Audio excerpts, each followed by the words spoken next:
This is the Celiac Project, two guys talking gluten-free. Just wanted to give a little disclaimer. We are not medical experts, doctors, dietitians, Nurses. bone experts, surgeons. We're only experts at being celiac patients. So enjoy the show. And if you're going to do any changes to your diet or need real medical advice, please go to the medical professionals. That's what they're there for. Today's episode of the Celiac Project podcast is sponsored by Taste Republic, who believes everyone deserves to eat good, fresh pasta, no matter their dietary restrictions. All of Taste Republic's pastas are certified gluten-free and beloved for not sacrificing taste or texture. With fan favorites such as 4-cheese tortelloni and cauliflower linguine, Taste Republic has a wide range of pastas to choose from. Find Taste Republic at retailers such as Whole Foods Market, Publix, Sprouts, Meijer, H-E-B, or online at tasterepublic.com. The Celiac Project podcast is proud to be partnered with Bull & Company MediaWorks, specialists in website design and digital marketing with over 20 years of experience. Go to bullcm.com to find out about all of their services.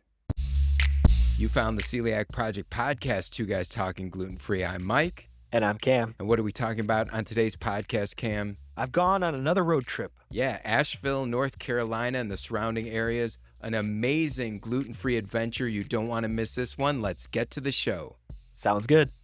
Hey, Cam, nice to see you today. Nice to see you too. Yeah, I understand you just got back from a nice road trip that you took with your girlfriend to Asheville, North Carolina. Is that the case? Yes, sir, that is the case. It was a great little spring break road trip. We drove through Tennessee and North Carolina and stayed in the Smoky Mountains a bit. And yeah, I'll tell you about the whole thing. Yeah, and as always, we like to do these little travelogues, obviously focus on the gluten-free adventure part of it. So why did you choose Asheville, North Carolina in the first place? Totally. It does seem kind of random sometimes. So I assume you didn't go to Asheville because there was a giant sock sale, right? No, there was no sock sale this time. It's on the list of places I wanted to check out because I've typed in a couple times on different, AI engines and stuff, where would be the best place to play golf and ride your motorcycle for most time of the year. And it came up with a bunch of different places. Asheville happened to be one of them. So kind of like scoping these places out for later in life, maybe. I don't know. Wait, Don't worry, I'm not going anywhere yet. Okay, wait, so you're blowing my mind. So did you do this on your motorcycle? No.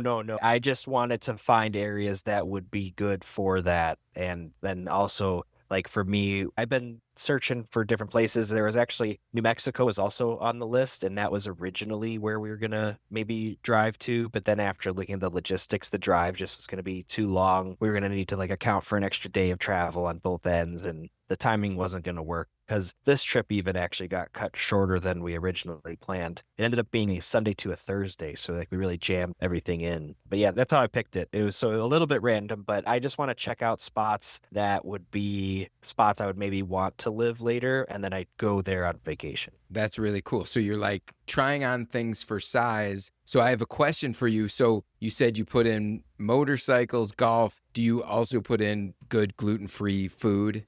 I do, or sometimes I just do it in reverse. I'll do the first search because that's my primary importance because I don't want the gluten-free part to overtake the other parts. I want to find the best for this, and then I'll find the best gluten-free places available instead of, charting all of the available spots and having that be a primary pull on the filter. Very cool. So you've piqued my interest, and I'm sure our listeners as well. So before we move on to your trip, any tips if people are using AI to give them answers about places to go? Any special tips that you found helpful as you're putting together, as you're gathering information? Any special sort of AI that you like to use? And what are your steps, if you don't mind sharing those with us today?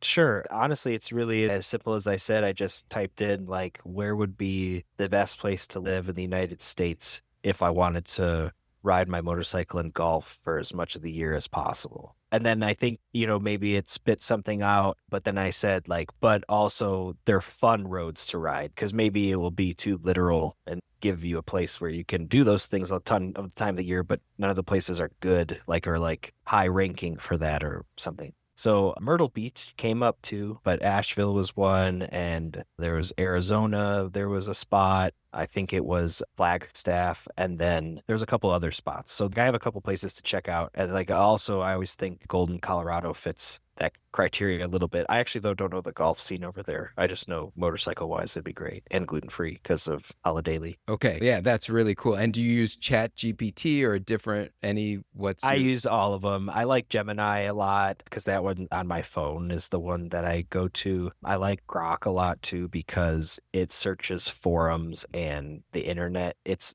not as language model based as the other ones. ChatGPT is a little bit more language based, but it's great to use all of them and see if you get anything different. And then you can crisscross over and add them all together and you can get better answers. Also, too, sometimes certain services will run out of your free allotment. And so, really, some of the trip just was on one thing because the other one wouldn't let me use it anymore. So I just keep moving along. Gotcha, gotcha. But That's yeah. cool. Well, thank you for sharing that. So why don't we get into your trip? So you headed out from the Chicago area. What was your first stop? So we didn't bring as much as I thought we were going to bring, but we actually got like Chicago's pizza a couple nights before and like had some leftovers as some car snacks. But it all started with me going to the grocery store and getting a bunch of beef sticks and string cheese and chips and like all the munchy stuff, candy, Gatorade, water, soda, just whatever you need for the car. And so you're not spending the gas station prices. It's more helpful that way. Loaded up all the coolers with the big super like freeze, stay frozen for 24 hours ice packs and all that. And then left as early as we could on Sunday morning. And there's like a slight delay like always, but we got on the road and we were making pretty good time.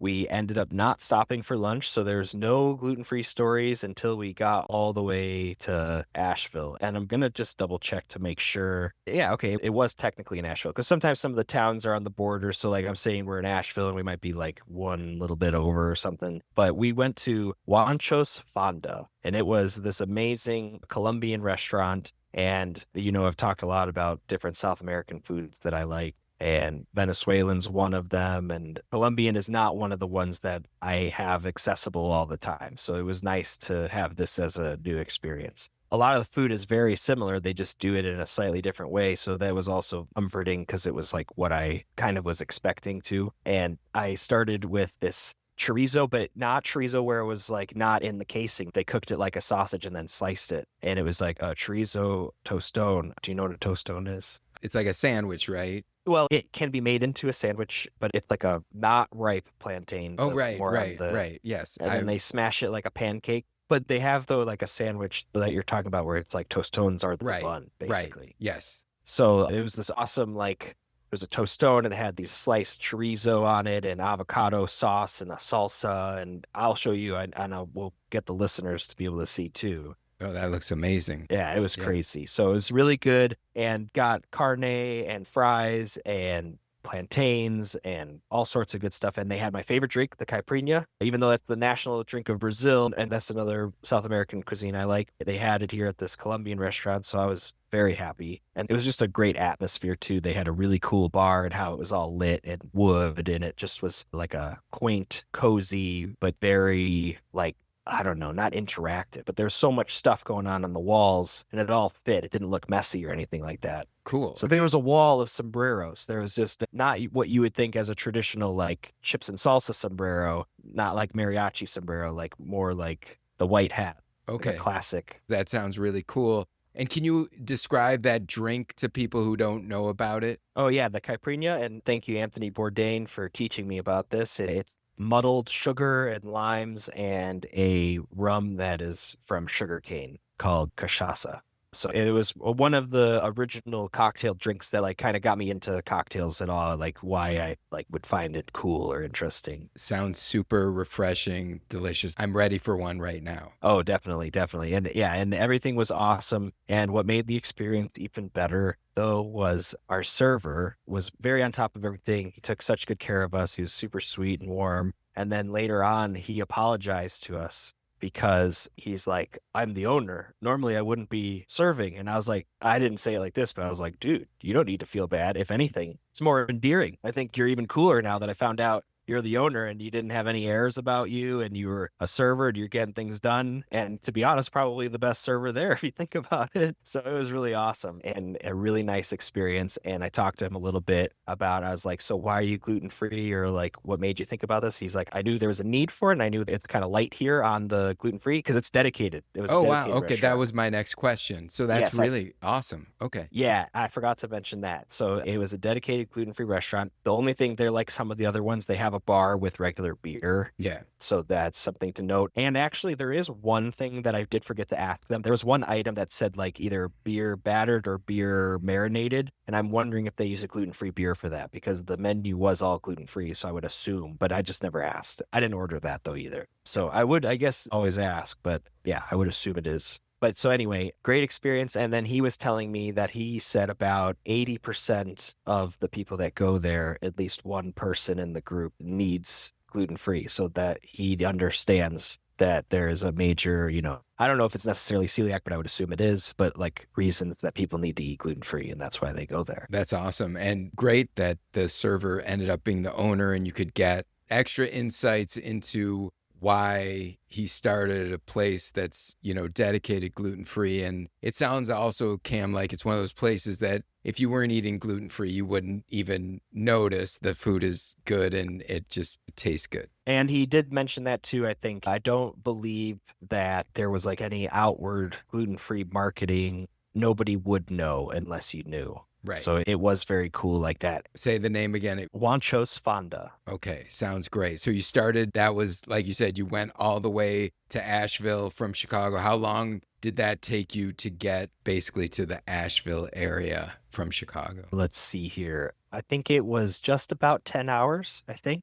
I want to say that was what it was. Because on the way out, my girlfriend drove the first 7 and I did the last 3. And then on the way home, I did the first 7 and she did the last 3. So yeah, it was 10. Okay, that sounds nice. Yeah, what else did you find while you were there? So yeah, after that, we went to the hotel. We went to the Moxie and they gave us like a free drink token. And there was this like yuzu lavender extract. Did you stay at the Moxie? Think so. So that's like one of our favorite. I think we talked about that when my family's visited Madison. Ah. Yeah. So it's funny, and those of you who are longtime listeners will know that we had the show where Jessica announced her college. And one thing maybe that I didn't mention about her picking Illinois over Wisconsin is we love staying at the Moxie in Madison. So they give you the tokens for the drink, and their signature cocktail at the Moxie in Madison was made with a Japanese vodka. I'm forgetting the name and I can't remember. It had botanicals and stuff.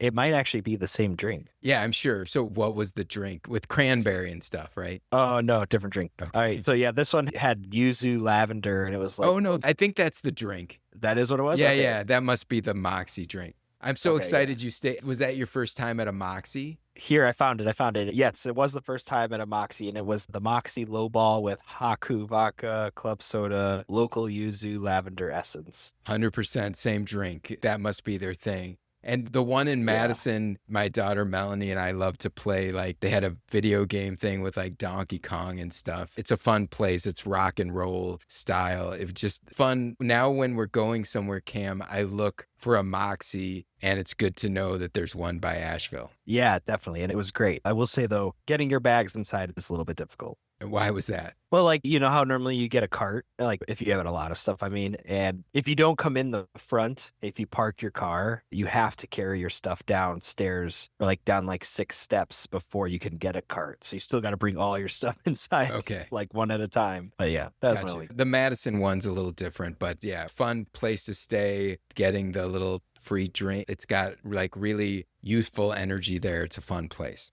Yeah, I definitely would agree with that. It's definitely very modern. But then, so we had that great dinner and we got to the Moxie. And then after the Moxie, we didn't need to eat because we had all that great Colombian food. And into the next morning, also, we really weren't that hungry. So there's no breakfast or brunch story. We had leftover car snacks and we brought that to our first activity, which was playing golf, which, like I told you, we were going out there to check out the area. And since I didn't bring the motorcycle, definitely we're going to play some golf. And my girlfriend plays golf too, which is really nice. So it was cool. We went to a course called Reams. place, and it was my first time playing mountain golf. I don't know, have you ever played mountain So golf or I heard of? So I was in Berkeley, California a long time ago with a friend who lived there, and we played golf. I don't know if it was exactly mountain golf, but there was a lot of up and down, and it was a little crazy. Yeah, tell us about your. Was it scary sometimes in the cart, like going down, like I, terrifyingly steep? I think so. This was a long time ago. I'm trying to think if we even just. I guess you probably have to drive. Yeah, they won't let, I mean, like Yeah. they would let you walk, but they don't let you walk. A cart is included with the greens fees. I don't think they let you get it Right. without. Yeah, I think that we did drive. I don't think it was probably as treacherous. Like, explain to us, it's called mountain golf, right? I mean, they described like, yeah, they described their area as mountain golf, or they did to me at least. And because I told them we were from out of town, they're like, "Have you ever played mountain golf before?" And I was like, "No." And he explained, he's like, "Well, our carts have the slope built in because you need to know what it plays as, not what the actual distance is because of all the crazy elevation and stuff." So there's that element of it. And then we were there on kind of a windy-ish day. So because of the mountains and the wind, there was so much ball movement. I've never seen a golf ball move around so much. But it was really fun because you could really get a sense of how much wind. And because there was so much space, like if you're hitting off the tee box and I'm hitting down like, I don't know, 100 feet or something like that. And I could hit like straight left into the wind and watch the wind pull the ball all the way over and then it would fall. So that was kind of cool. So yeah, that was what mountain golf is. And there was definitely some elements of going down these paths with the golf cart that were scarier than any road I've ever driven on. Like they were switchbacking and it was like more than a 45-degree angle down. Wow, that's crazy. It was insane. Was the experience like, so it sounds like you're at a theme park on a big roller coaster and playing golf. Yeah, I was going to say. Was it fun? The golf itself, was that fun? Yeah, definitely. And I'll get to it. We played one more time at a different course and it was not as windy. So that gave me a little bit of, I guess, a more accurate interpretation of some of the courses. But no, it was great. And like you just said, maybe the cart ride was almost as fun as the round in this mountain golf region. So yeah, it was great. Good time all around. Hey Cam, before we continue the podcast, I'd like to take a minute to talk about our sponsor, Taste Republic, who makes delicious, fresh, gluten-free pasta. A lot of times we'll get our family together and it's so wonderful to have Taste Republic. There is literally something for everyone. We have people who are gluten-free and dairy-free in the family. We have gluten-free vegetarians, and we actually have some family members who are a little more finicky and don't really want to eat their vegetables. And Taste Republic solves all those issues in the most delicious way. Isn't that right, Cam? That's totally right. All of Taste Republic's pasta is gluten-free, offering distinct options tailored to organic, grain-free, paleo, and high-protein preferences. Some of their pastas even include vegetable servings per portion. Their range includes organic varieties, traditional shapes, and filled pastas featuring real Wisconsin cheese. The fan favorite cauliflower linguine shines as both grain-free and paleo-friendly. They're all delicious, and subscriptions are available online at 10% off when you subscribe for 1 to 4 months with reoccurring deliveries. Visit tasterepublic.com and use code Celiac Project to save 20% off your online order to have delicious, fresh, gluten-free pasta shipped directly to your doorstep. Now let's get back to the show. Sounds good. And then after that, we went back to the hotel and we went to the 7th floor of the Moxie and they had a little bar called the Wildwood Still. And we met one of her coworkers because how her office is set up or whatever, they have different, offices in the country. So someone who she's worked with for a while and has only met through Zoom, we got to meet them in person. So we went over there. I had a nice triangle sunburn from my backwards hat on my forehead, which was hilarious. And I didn't notice until we got there. Nice. That's always fun. Yeah. Yeah, that was hilarious. And then we went to this awesome Italian restaurant kind of later at night. And so after having a cocktail at the Wildwood Still, we went to Strada Italiano. And that was also in Asheville. And their menu was very well labeled. And we just sat at the bar and the bartender was super cool. It was a really great experience there too. Some of the best gluten-free pasta I think I've ever had. And I was expecting to get like the generic same noodle that everybody has. They had some very different shaped,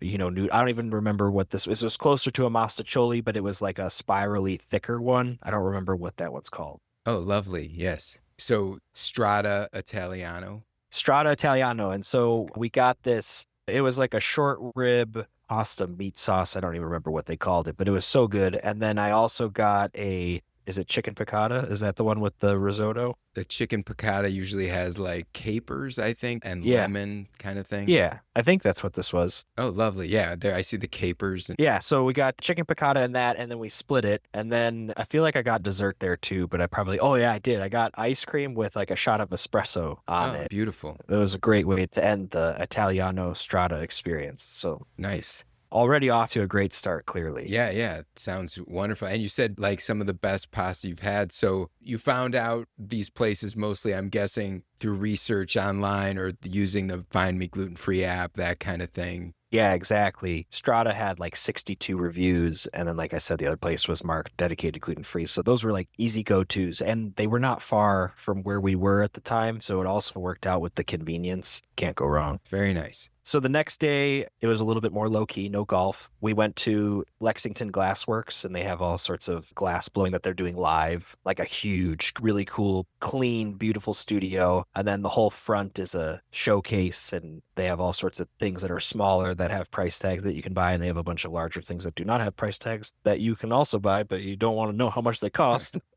But it was extremely cool and everything was really awesome. And all this glass blowing and shopping around, I was starting to lose and I got really hungry and it was time to go get lunch. And I'm so excited to tell this part of the story. Went to this place called Burger Works. And like I said, I want to say, yep, it is also Asheville, technically. Cool. So went to this place called Burger Works and from the outside, I was not feeling confident. I don't know. It just looked like a burger place and I was just feeling gluteny and greasy, and I just was concerned, but I was so wrong. Walked in, and it definitely had the old home style vibe that a place by me, Wiener Take All, has. It's what I know as like the local burger or dog spot, which also then for me raised concerns because that's not usually a good, safe celiac spot. Right. So I walk in the door, and there's no one at the register. I see the menu, I see the refrigerator with the drinks. And there's a woman and she's working on something and she notices that I came in. So she looks up and she goes, "Oh, hi, welcome to Burger Works." And then like 2 seconds later, this guy making a burger behind the corner pops his head over and he goes, "Hey, welcome to Burger Works." And then a third guy comes out now and walks like to the front, like almost with his hands up in the air, like a big Y. And he goes, "And for a third time, welcome to Burger Works." It was hilarious. And I think that was the owner. And so anyway, then the woman came over and she's like, "Do you know what you want?" And I said, "No, need a minute. Never been here. I need to be gluten-free." And then she said, "Oh, let me tell you." And she said, "Only our glutinous buns have gluten and only our malt for our milkshakes have gluten. Nice. Yeah. Everything else is gluten-free." Dedicated fryer, all that jazz. And so on the app, I saw that they had a fried chicken sandwich. It's always hard to pass that up if that's ever available because it's like, I don't know, it's like finding rare diamonds or That's something. right. Like, That's right. Yeah. so I got a double cheeseburger because it is Burger Works. I also can't go to Burger Works and not get a burger. So we did the same thing like the Italian place, chicken sandwich, burger, split them. Me and my girlfriend get a little of each. And then we also got their loaded fries because that's been a thing that we like at these different places. Everyone gets so creative with theirs. This place had like pickled jalapenos and I'm trying to remember what else was even on there. There was like sour cream and bacon and all sorts of good stuff. Chives and the nacho cheese type sauce. Nice. So it was nice. really, really good. Totally out of this world, like I said. And oh, this is one of the best parts. I can't believe I almost forgot about this. Someone else walked in and that owner guy that I was telling you about, he popped his head around and he's like, "Oh, it's Frank." And he goes, "The usual?" And I was like, "That's awesome." Like he knew, and then he rattled it off. He goes, "Double cheeseburger, no pickles, extra this, da da da, toasted on the left side only, whatever." Like so specific, knew everything to a T. And I remember reading actually one of the reviews where someone was like, they liked the place because when they went there, they got that feeling. And I wasn't expecting to also have that experience, but I did. So super cool. And I bet next time you and your girlfriend go, they will know you have the chicken sandwich. Anyway, Wouldn't that be amazing? But that's great. Those places that you feel like family, like they got their regulars and all that. That's very cool. And the food, I'm guessing, how was the food? It was, yeah, outstanding. I was so happy with it. It was exactly what I needed. I needed that dense, heavy food because we were doing all these activities and not like really having a normal eating schedule. So I needed something that was going to carry me. And especially too, because our next thing in the later afternoon was going to go to check out the Biltmore. Are you familiar with the Biltmore at all? No, tell me about the Biltmore. I didn't know anything about the Biltmore either. It is the birthplace of American forestry. This is what I learned. And there's like a foundation is involved with it, and they have this big plot of land, and it used to be a dairy, and they have like a castle looking spot that you can tour, and you can buy a ticket to either check out just the plot of land and like walk around everywhere, or you can buy a double ticket where you can go in I keep calling it a castle, but I don't know. It's a stone manor. It's huge. It looks like a castle. But anyway, the dairy is now a winery. And so you drive, and like to get around this whole thing, they say like account for 45 minutes. And I mean, it's mostly because you're going like 30 miles an hour, but it's like a big lot. And at the end, so you check out the castle thing, you check out the gardens. There was all these botanical areas you could go in. They were super cool. And then after that, you drive all the way around to where the dairy used to be. That's now the winery. And there's a free wine tasting with your ticket. So that was super cool because I haven't done that in a while and got to try 5 different wines off their list. And I'm not like a wine guy or not a wine guy. I'm not opposed and I'm not a super fan. So when I was looking at the list, I didn't really know which direction I wanted to go in. So I just kind of looked at which ones were the most expensive. And I just tried those ones. A fun fact, Cam, I believe I brought you to your first wine tasting. Yes, you did. St. Julian's Winery, shout out to them in Michigan. So fun memories. Definitely very fun memories. And then because of your suggestion there, I remember bringing my sister there when she turned 21. Yeah, that's right. Yeah. They're always nice there at St. Julian. And again, like your burger place, they make you feel like family there. Yeah. Go on. So you like the wine there? Yeah, it was really good. I remember I tried all sorts of funny sounding wines, and it was very good. And we ended up buying a couple and taking them home, so that'll be nice to relive that experience and memory. But then after the Biltmore, it was time to go back. I forgot to mention after the Moxie, we were there for 2 nights. And so then we went to our next place, which was an Airbnb cabin that was actually now on the Tennessee side of the mountains, but it's really close, like how everything's located. So we got up to this cabin. You're in the Smoky Mountains, sunset. There's like a little hot tub thing. And at the cabin, like the shower is in the living room. So that was interesting. But it was a very cozy experience and it was perfect for us. And then after that, the next day, we had our second golf trip. So we crossed back over the border into North Carolina and we played at Sequoia National. But before that, we needed to get fueled up. So we stopped at this place called Over Easy Al's. And similar experience to Burger Works. They didn't come out and sing to us or shout, but it was a place that I would say it looked like a very high-end branded Denny's. That's how I would describe it, with a bar. So like if you could, like I'm trying to think. Almost like a diner feel. Yeah. Like it was a old school kind of, I know what you're talking about right away. And I'm assuming it's a chain of some sort. It seems like there's a couple other of these in the country somewhere, but maybe I'm wrong. But it does have a little bit of a chain vibe when you go in there, but it's definitely like a vacation-y spot. This was I think it was called Gatlinburg, I want to say. And it was, how I would describe it, is kind of like a mountainy Vegas or like a mountainy Wisconsin Dells or somewhere in between. So like that's kind of the vibe. There was like all sorts of attractions and like kids stuff and Ripley's this and Ripley's that and Dolly Parton this and Dolly Parton that, because apparently Dolly Parton is from that area. Yeah. But over Easy Al's, they had a bunch of stuff marked gluten-free and they were really cool and great about the allergen stuff too. Did not get sick on this trip at all, which was so amazing. Awesome. So spoiler alert, everything's fine.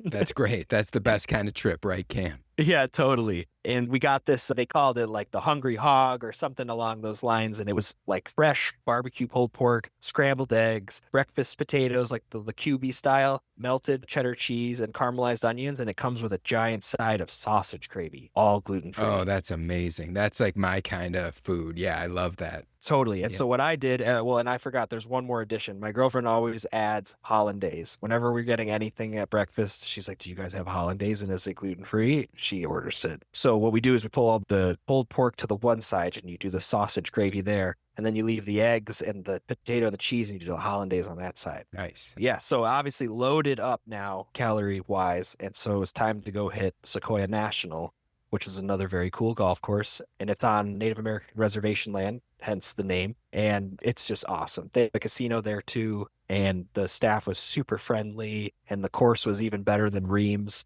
but it was again mountain golf, so it was crazy. I actually got vertigo on one of the holes, and I had never experienced that before. Like it was a little bit foreign at first, but then I realized right away what was happening, and I was like, "Whoa, that is insane!" Because then I told her I was like, "I can't wait till we get down there. Now I'm done with this." Yeah, that's a little bit scary when you get a little bit of that feeling at first. Yeah, I think I was a little bit low blood sugar at that time. Like, I think it was a little bit later on in the day, and so the breakfast had worn off, and so the addition of low blood sugar and being really high up, I started getting a little whoa, whoa. But yeah, that was really cool and a good experience. And again, I'll show you videos, but like switchback riding down some super steep stuff. But both of these golf courses, everything in your surrounding area is like you're in a postcard. Yeah, beautiful surroundings and all that. Yeah. Yeah, you could not ask for anything better. So kind of riding around the Smoky Mountain area and came back to the cabin again. And then we're kind of winding down. The next day we left Asheville and we were trying to decide if we wanted to eat in that area again or catch something a little bit further out. And so then we were on our way and we were in Tennessee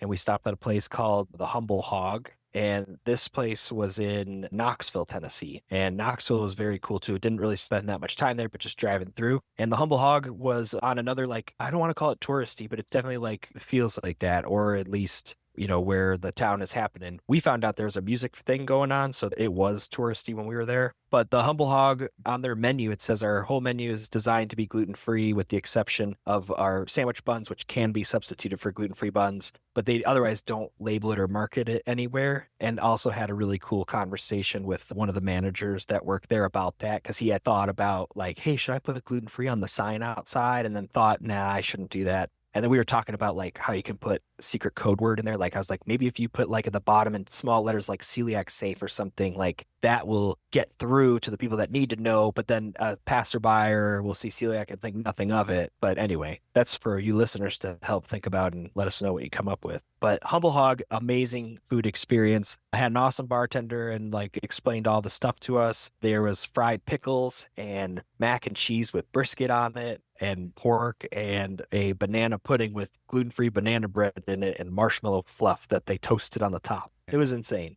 Yeah, it sounds like the theme of the food here on your trip was comfort with like the Southern style too. I mean, it just sounds like you had so many comforting, like I'm ready to go to the Asheville area and try some of these. Sounds great. Definitely advise. And I think I want to go back sooner than later. I'm actually even maybe going to try to see if I can plan another trip this summer to get down there because it really wasn't that bad. And if the weather's good, it'd be kind of fun to ride the motorcycle for part of it, maybe, or just trailer that down there. But anyway, just thinking about future trips. Yeah, very nice. Before we wrap up, it sounds like you just had a magical time. So glad, obviously, that you didn't have any issues getting glutened or anything. Really sounds like just a magical time.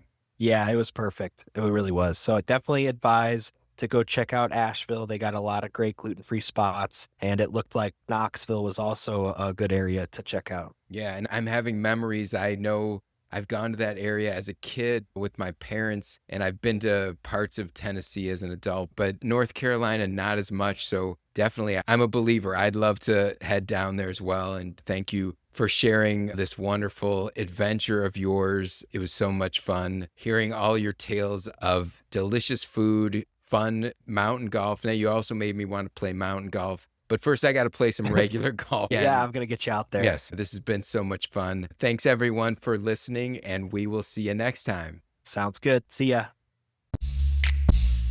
The TCP Inner Circle is our Patreon group that supports the podcast. It not only helps us with some of the many costs involved so we can keep the podcast going strong, but the TCP Inner Circle is really about building a like-minded community of people who support one another and learn from each other's experiences. I think the coolest thing is that Mike and I host a hangout once a month, and we have gotten to interact with so many of our listeners in this incredible group, and they get to know each other in the process as well. At certain levels, you can get a t-shirt or a one-on-one hangout. Go to patreon.com/celiac project to join or find out more about it. We'd love to expand our celiac community through Patreon and look forward to seeing you at our next TCP Inner Circle hangout.